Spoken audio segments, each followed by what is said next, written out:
Salut à tous, j'espère que vous allez bien, bienvenue dans cette nouvelle vidéo. Aujourd'hui, on accueille ce petit bijou, enfin ce gros bijou si j'ose dire, classe G 63 AMG V8 biturbo 585 chevaux. On va regarder un petit peu ce que ça donne le véhicule, on va faire un tour avec Léo ici présent derrière la caméra. Hello. Hello Léo. Et après comme d'hab on parlera aussi un petit peu de business, de freelancing, d'apport d'affaires. Je vous ferai un petit update sur les élèves de la formation, comment ça se passe, si j'ai pu aider pas mal de nouveaux élèves qui sont rentrés dans la formation, dans le programme, etc., etc. Donc on va parler de tout ça. Donc toujours véhicule Turismo, trop bien. Big up à Angèle s'il nous regarde dans cette vidéo. Salut, coucou Angèle. Il vient d'être papa Angèle, donc félicitations Angèle. Félicitations à sa femme Aurore aussi, Aurore Fievez. Bravo à vous et bienvenue à votre petit garçon. Je crois que c'est un garçon. Je suis pas sûr. Vous m'excuserez Angèle et Aurore si c'est pas le cas. Donc voilà, je l'ai depuis 3 mois le véhicule, le G63. Franchement, c'est ma première Mercedes et je suis pas déçu. Je suis pas déçu. Je trouve que c'est un beau petit bébé, un gros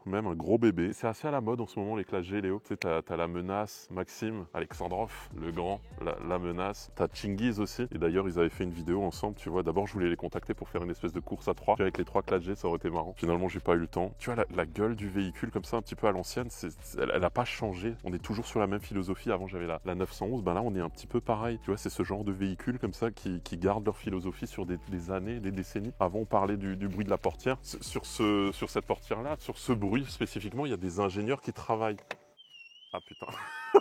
Alors ça les gars, c'est donc elle sonne. Chez Mercedes, c'est chiant parce que dès que tu la laisses reposer comme ça, elle sonne au bout d'un certain moment si tu l'ouvres. Donc ça c'est un peu chiant Mercedes. Faudrait qu'ils fixent ça. Et donc ouais, le bruit des portières du classe G, ça fait ça.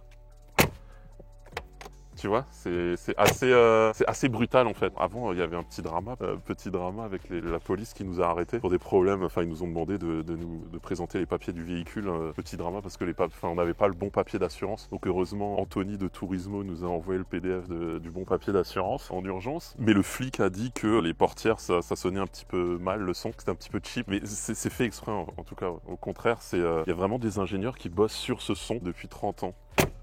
Donc tu vois, AMG V8 biturbo. On est sur un gros V8 de 585 chevaux, des grosses jantes. Ça doit être du 23, 24 pouces, je sais pas. Scorpion 0. Les pneus, bon je connais pas, je connais P0 chez Pirelli. On n'est pas du tout là-dessus, c'est pas un véhicule de sport, mais ça mêle un petit peu le côté sportivité, le côté gros 4x4 comme ça, franchissement, etc. Et c'est très plaisant. Tu vois, ce qui est caractéristique du G aussi, bon déjà c'est ses ailes assez larges et c'est les clignotants comme ça qui sortent du capot. Je trouve ça assez original. Faut savoir que le véhicule il est pas noir. Là il sort en noir comme ça on dirait, mais c'est du vert émeraude, c'est ce qu'ils appellent Emerald Green chez Mercedes. Et je trouve que c'est bien parce que ça a une couleur haute que le noir tout en restant agressif, parce que normalement un classe G, en plus c'est la menace qui dit ça et il a totalement raison, un classe G normalement ça doit être noir. Là ça doit être full black, ça doit être insolent, puissant, et quand tu l'as dans ton rétro en fait tu dois prendre peur. Tu vois ce que je veux dire?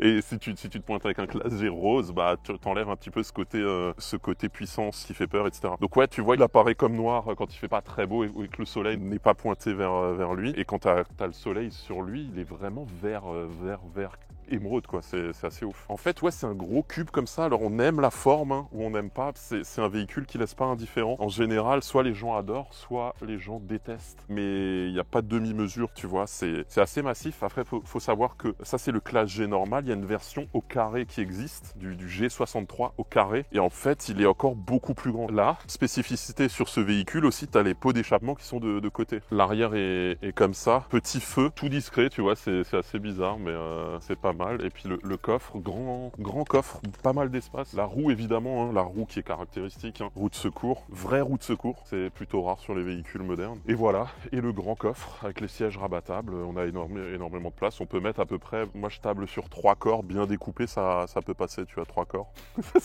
c'est le clin d'œil à GMK. Voilà, donc l'inscription G63. Moi je préfère effectivement quand l'inscription là, elle est quand il n'y a pas du tout de chrome, tu vois. Lui il mériterait un petit déchromage. Ici mettre ça en noir brillant, le sigle noir brillant, et évidemment le AMG noir brillant. Tu vois, le pire truc sur les voitures, je trouve, c'est d'avoir des contours comme ça au niveau des fenêtres qui est en chrome. Et ça, je l'ai sur la S3 encore, et ça me casse les couilles. J'aurais préféré prendre l'option Shadowline, comme ils appellent ça chez BMW. Je sais plus comment ils appellent ça chez Audi. Ok, et après, ce qui est caractéristique aussi sur le classe G, c'est les feux. Tu reconnais, tu vois, quand t'as un classe G qui vient dans ton rétro. Bon, on a allumé le véhicule entre temps, mais vous voyez, c'était pour vous montrer un petit peu les lumières caractéristiques qui sont rondes. Moi, je trouve ça super joli, tu vois. Quand t'as ça dans ton rétro, ben, tu vois que c'est quelque chose de sérieux. J'aime bien aussi les roues qui sont très larges. Là, on va ouvrir le capot. Gros capot comme ça qui ressort, c'est superbe. Voilà, l'œuvre d'art. Tu vois, chez Mercedes et chez AMG, tu as toujours le nom de la personne qui a assemblé le moteur à la main. Et ça, le mec s'appelle Dani Neves. Ouh, putain, c'est chaud. Tu vois, barre anti-rapprochement, V8, biturbo, 585 chevaux, ça bouge pas. Là, on est sur quoi comme budget? Merde, putain!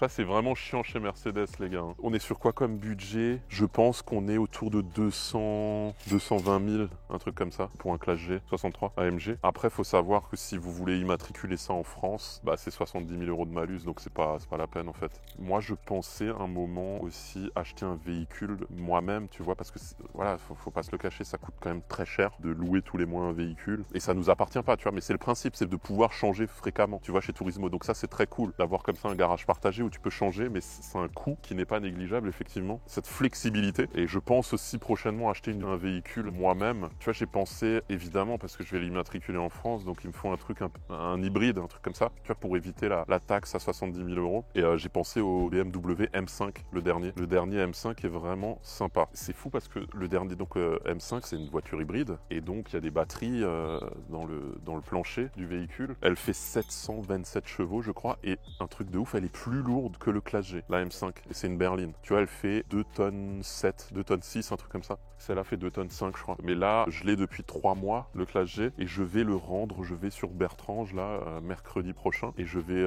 récupérer un RSQ3. Donc ça fait pas mal de temps que je voulais en tester un. Bon, on est sur un truc clairement, une gamme en dessous du Classe G, rien à voir. Mais j'aime beaucoup la RS3, tu vois, et le RSQ3, cette fois-ci en version SUV, tout ça, ça fait pas mal de temps que je voulais tester, donc là, ce sera l'occasion. Il y a un truc aussi sur le Classe G, c'est que ça consomme, ça boit à fond de l'essence, à balle, c'est incroyable. On est autour de 35 litres au 100 quand on appuie, tu vois. Voilà, donc on est à bord de ce magnifique Classe G 63. T'as le... Ouais, bah, c'est assez classique, hein. Siège en cuir, t'as aucune partie en plastique. Ça, faut quand même le noter. Bon, ce serait quand même assez relou sur une bagnole à plus de 200 000, tu vois, d'avoir des parties en plastique. Full cuir étendu sur le tableau de bord, le bon son, Baumeister. Ça, c'est vraiment un banger, tu vois, parce que ça sature pas du tout, même quand tu mets à fond. Là, t'as une petite poignée pour te tenir quand ta jeune compagne est à côté et a peur du véhicule, tu vois, des accélérations. Ça, c'est pour te tenir. Mais après, qu'est-ce que je peux dire? Voilà, le beau volant, etc., les éléments, le grand écran, ça, c'est un véhicule qui date de 2024, tu vois. Et petite spécificité, t'as pas l'écran qui est tactile directement. Faut utiliser la petite molette, tu vois, parce qu'ils veulent garder quand même cet esprit un peu roots, un peu old school du Classe G. Après, t'as quelques boiseries. Big up à Lucien, la boiserie. CarPlay, évidemment. Une voiture sans CarPlay, je pourrais plus rouler, tu vois, c'est obligatoire pour rouler avec Waze. Et avant, la policière, elle nous a dit, vous avez 12 points sur 12. Tu vois, elle était étonnée avec ce genre de véhicule. Et c'est fou parce que depuis que je roule avec des beaux véhicules, j'ai récupéré tous mes points parce que je roule avec Waze. Voilà, donc grand écran, non tactile, bouton start, siège électrique, toit ouvrant. Voilà. Et le bouton qui nous intéresse le plus, le bouton de démarrage. T'as vu le bruit rauque? Et tout de suite, on se met en sport plus, tu vois. Ça, c'est obligatoire. Tu vois, la voiture, elle fait comme ça quand tu accélères. Elle bouge comme ça latéralement. C'est le gros V8 dans le capot, sous le capot, qui bouge. Après, il y a un rupteur à 4000 tours. Elle monte pas au-dessus de 4000. Nous voici à bord du véhicule qu'on va tester. Ça pousse bien quand même, hein? Ouais. C'est fou. Ouais, ça doit faire le 0 à 100 en 4 secondes, je pense. 3 secondes, non, 4 secondes 2, un truc comme ça. Le cadran, il est comme ça. Là, tu peux le filmer, tu vois. Des beaux displays comme ça chez Mercedes. Et là, on peut commencer à parler du podcast. Toujours sur la formation, hein, j'accompagne de plus en plus d'élèves sur la partie apport d'affaires. Tu vois, des freelances qui sont entre 7K et 15K par mois et qui sont un petit peu bloqués parce qu'ils échangent uniquement leur temps contre de l'argent. Tu vois, leurs revenus sont un petit peu capés, comme ça, ils ont un plafond de verre au-dessus de leur tête parce qu'ils se vendent uniquement au temps avec un TGM, tu vois, autour de 500 € la journée. Et donc, ils peuvent pas prendre d'autres clients. Souvent, ils ont qu'une seule mission principale, 500 € jour, 10K par mois de CA. Et derrière, bah ouais, ils sont un petit peu bloqués. Tu vois, et moi, j'étais dans cette situation aussi il y a encore quelques années, il y a 5 ans. Et moi, je leur apprends à faire ce que j'ai mis en place donc il y a 5 ans, c'est de continuer de prospecter, de continuer de chercher des nouveaux clients, alors même que tu sais que tu ne peux pas prendre de nouveaux clients. Pourquoi? Parce que tu vas pouvoir attirer des gens qui pensent pouvoir travailler avec toi et ensuite tu vas les rediriger. Tu vas dire que t'es pas dispo, tout ça, enfin tout le process, je l'enseigne dans le programme d'accompagnement. Mais tu vas leur dire que t'as quelqu'un de dispo dans ton réseau qui lui te ressemble, etc. et est au bon TGM aussi, qui respecte et qui matche les critères de la mission. Tu vas le mettre en relation avec la personne qui initialement pensait pouvoir bosser avec toi. Et ça, c'est ce qu'on appelle faire un apport d'affaires, tout simplement. Tu vois, c'est vieux comme le monde, ça existe dans plein de domaines. Mais dans la tech, jusqu'alors, c'était pas réellement démocratisé. Et moi, j'ai l'impression que j'ai un petit peu démocratisé. Enfin, j'ai pas la prétention d'avoir démocratisé ça, tu vois, que ça existait déjà un peu. Après, t'as des grosses plateformes comme Malte, comme Comet, tout ça, qui ont commencé à en parler aussi. Seulement, eux, en fait, c'est eux qui gagnent le plus quand tu leur apportes une affaire, tu vois. Ils te donnent entre 500 et 3000 euros en one shot, mais eux, ils prennent 1000 euros par mois sur toute la durée de la mission. Donc, c'est eux les grands gagnants. Moi, je montre à mes élèves à comment mettre ça en place dans leur business tout en captant la plus grande valeur, tu vois, et pas uniquement faire un coup en one shot et prendre 500 à 3000 euros. Mais plutôt prendre. Faut que je me grouille là. Ouais, j'avais une voiture, je suis sorti un petit peu à l'arrache là, mais j'ai bien rattrapé. Plutôt prendre entre 1000 euros par mois sur toute la durée de la mission, tu vois, donc capter toute la valeur de ces opportunités de mission qu'on génère. Et moi j'ai créé un espèce de phénomène scalable, répétable. J'ai un petit peu industrialisé la pratique de l'apport d'affaires dans la tech. Et maintenant c'est ce que j'enseigne à 576, je crois à date 576 élèves. Et mon ambition, tu vois, ce serait de monter là en 2025, de passer de 500 à 5000, de m'entourer aussi, de créer une équipe de coach, tout ça, et de commencer à déléguer. Un petit peu comme fait Margot Cunego. J'avais fait un podcast avec elle,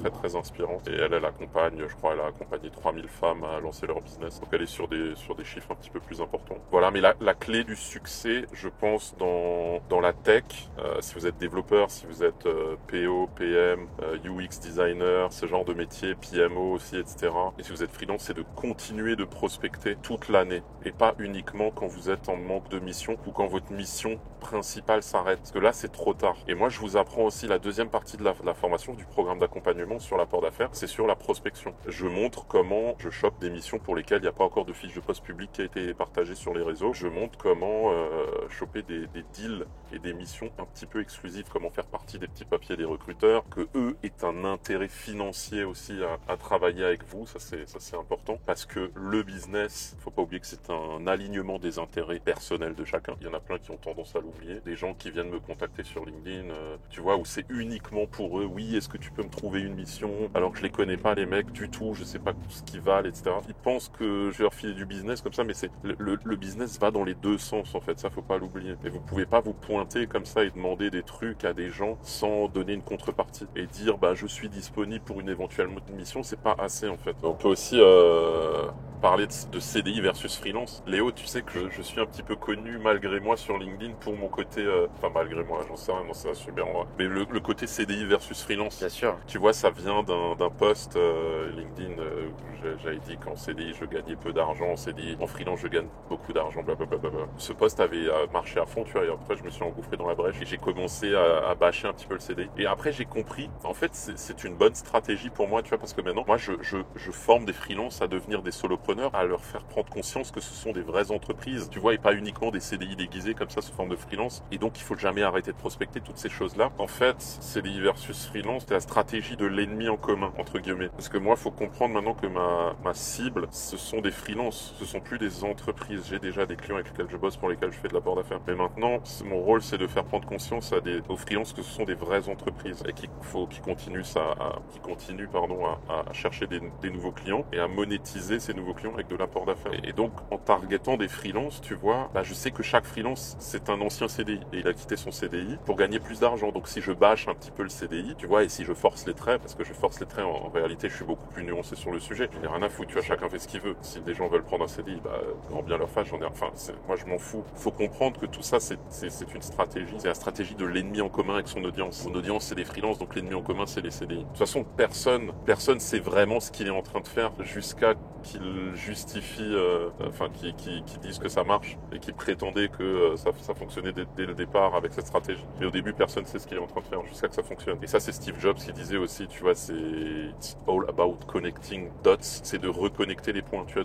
des fois tu fais des trucs dans la vie, tu sais pas trop pourquoi. Dans le futur, ben, tu vas regarder le passé, tu vas te dire ok, là je reconnecte les points, je sais pourquoi j'ai fait ça. Steve Jobs, en fait, il avait fait des études de calligraphie et c'est que par la suite il a compris, entre guillemets, tu vois, si on croit au karma, voilà, une forme de karma, pourquoi il avait fait ses études de calligraphie. C'est parce que derrière il a créé les premières typographies sur le Macintosh. Tu vois, ça lui a servi à ça et ben, c'était le premier à mettre des belles typos dans l'ordinateur. Et aujourd'hui on a des super belles typos. Sans Steve Jobs, on n'aurait peut-être pas eu. Tout ça pour vous dire qu'effectivement il faut passer massivement à l'action, il faut faire des choses, il faut tenter. Oui, il faut prospecter tous les jours, il faut continuer de rester à l'affût, comportez-vous comme des vraies entreprises, regardez à droite et à gauche, levez votre tête, mais ne restez pas comme ça sous l'eau, uniquement dans votre projet, avec votre TGM, dans votre zone de confort. Je sais qu'il y a beaucoup de freelance aussi, des élèves que j'ai qui me disent qu'ils sont tranquilles, tu vois, un peu chill dans leur mission à 500, 600, 700 euros par jour, chez leur client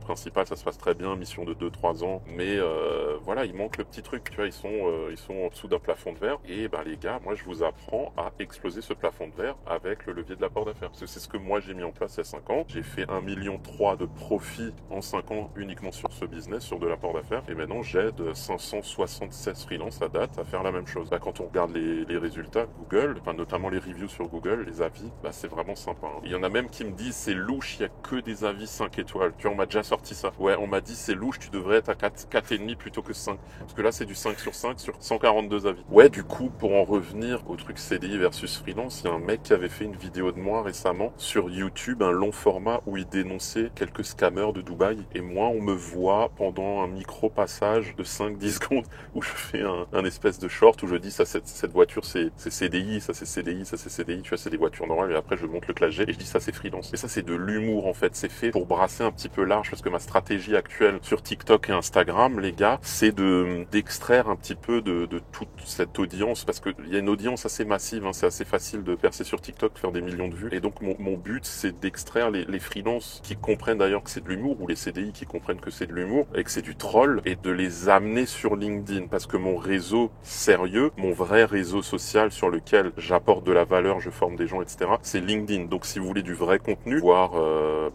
lire mon vrai contenu, venez sur LinkedIn. Mais c'est pas impossible qu'un moment je fasse du vrai contenu aussi de valeur sur TikTok et Instagram. Pour l'instant, j'essaye d'alterner, tu vois, l'humour, des contenus des fois un petit peu what the fuck, avec des contenus beaucoup plus sérieux. Et ça, c'est un petit peu dans ma personnalité. J'adore les gens qui peuvent être des trolls, faire de l'humour, parfois à outrance, et peuvent aussi être super sérieux à la fois. Tu vois, et je pense notamment à Elon Musk. Alors, loin de moi l'idée de me comparer à ce monsieur, mais c'est le mec qui incarne le mieux ça. Il y a Donald Trump aussi. Donald Trump, c'est trop drôle. Il danse, et après, il met 200% de tarifs douaniers aux Chinois. Tu vois, c'est trop... En fait, il y a un contraste qui est vraiment saisissant, et que moi, qui m'attire, j'aime bien les gens comme ça, tu vois, très contrastés, qui peuvent passer du sérieux à des trucs complètement what the fuck. Ça, je vois aussi beaucoup de gens faire cette erreur de vouloir plaire à tout le monde, tu vois. Donc, ils osent pas se lancer, ni sur les réseaux, ni écrire en ligne, enfin, nulle part, ils osent pas prendre la parole comme je le fais actuellement dans cette vidéo. C'est parce qu'ils ont peur d'être jugés. En fait, vous devez vous en battre les couilles, les gars. Si tout le monde vous aime, c'est que personne vous aime